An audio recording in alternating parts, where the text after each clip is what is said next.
it only remains for me to thank all of you for the excellent work that you have carried out in this event today. The diversity of your backgrounds and experience shows that empowering women in sustainable investment and business is a priority for all of us across all sectors and societies. Today's discussion has confirmed that investing in women makes a clear business case, because it's not just the right thing to do, it's the smart thing to do, economically and financially. The European Union is committed to this goal, and we are now even better equipped to do just that with new tools like the European External Investment Plan. You have also discussed today how women's economic empowerment can concretely help to reduce poverty and increase sustainable development by creating innovation, jobs and growth. For example, we heard that the World Bank estimates that the lost potential could be as much as $160 trillion in global wealth, or over $23,000 per person. How can any of us afford to ignore this potential? Especially when the costs of closing the labor force gap are just a fraction, less than a third, or no, that's less than a tenth, I would say. We support gender-friendly policies that, combined with the right regulatory and legislative environment, address the main barriers to women's economic empowerment and entrepreneurship through access to social networks, skills and training, financial and other resources. Tackling cultural and family norms is also essential to contribute to those objectives.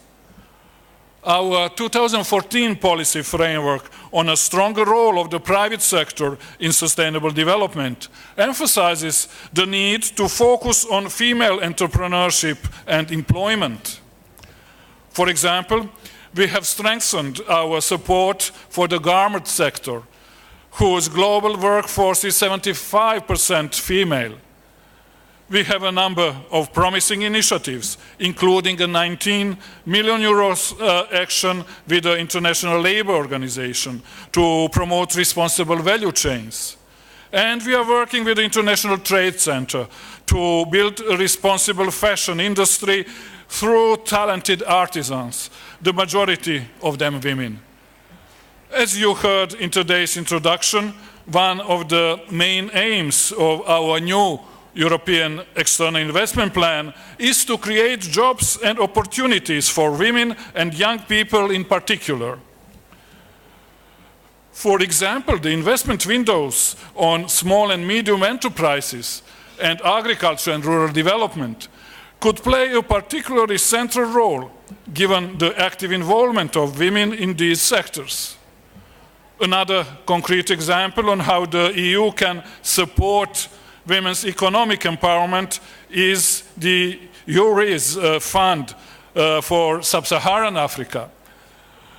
This uses partial risk cover to help provide access to finance for countries, sectors and groups of people who currently have little or none, including women and young people. Women often face reluctance from banks to lend to them. So the European Union is already providing partial risk cover to encourage local banks to develop specific products, training and advisory services for female entrepreneurs. These are the kind of activities that we want to replicate and expand. We are delighted at the initial interest for the new European Fund for Sustainable Development Guarantee. We have so far received around 50 high-quality and innovative proposals from more than a dozen partners for a total value of over 3.5 million euros, and 3.5 billion euros. And we really hope all of these will result in tangible benefits for women. Any partners in the room who want to be part of these exciting opportunities can get in touch with our dedicated team through the one-stop shop on the European External Investment Plan, which you can easily find online. Any interested investors can submit project proposals to the participating financial institutions or directly through the web portal. We want to focus on the sectors with the greatest potential to generate decent growth and jobs, and to encourage investment where it otherwise would not flow. When it comes to women and girls, we know that this is the smartest investment for individuals, communities, and our economies at large. So thank you once again for your participation, and I look forward to working together to increase our investment in women. Thank you.